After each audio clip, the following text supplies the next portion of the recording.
ঈদ তো চলে আসলো, তা সামনে তো আর বেশি দিন নেই আমাদের হাতে। এবার মনে কর 10-15 দিনের সময় আছে। বন্ধু, তোরা কি আলোচনা করছিস?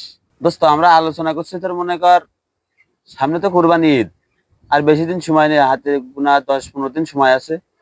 তাই ভাবলাম যে বন্ধু বান্ধব মিলে একটা কুরবানি দেবো গরু। তা তুই কি শেয়ার হবি আমাদের সাথে? হ্যাঁ শামিম, তুই আমাদের সাথে শেয়ার হ, আমরা চারজনে একটা গরু কুরবানি দিই। বন্ধু, এটা তো খুবই ভালো খবর। আমরা সবাই মিলে একটা গরু কুরবানি করব। এটা তো আসলে খুবই ভালো সংবাদ। আমি তোমাদের সাথে আছি।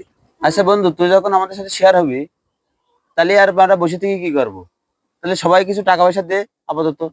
তাও হয়, তাহলে সবাই মিলে শেয়ারের টাকা। বন্ধু, আমার তো একটু সমস্যা। এখন তো মাসের 28 তারিখ, আমার কাছে টাকা পয়সা নাই। আমি লাভে কিছু টাকা পাবো, 1 তারিখে এই টাকাটা পাবো। তোরা টাকাটা দিয়ে দে, 1 তারিখে আমি তোদের টাকাটা পেড করে দেবো। তোর আমরা কুরবানিতে নেবো না, তোর মতো বন্ধুরা আমাদের দরকার নেই, যা। তুই সুদের টাকা দিয়ে কুরবানি দিতে আসছিস? এই পাগল, এই টাকা দিয়ে কুরবানি দিলে তোর কুরবানি হালাল হবে? হ্যাঁ পাগল কানকে, যা ফাট, তোর মতন বন্ধু আমাকে দরকার নেই। এই তোরা আয় আমার সাথে আয়। কুরবানি দিতে এসে সুদের টাকা দিয়ে।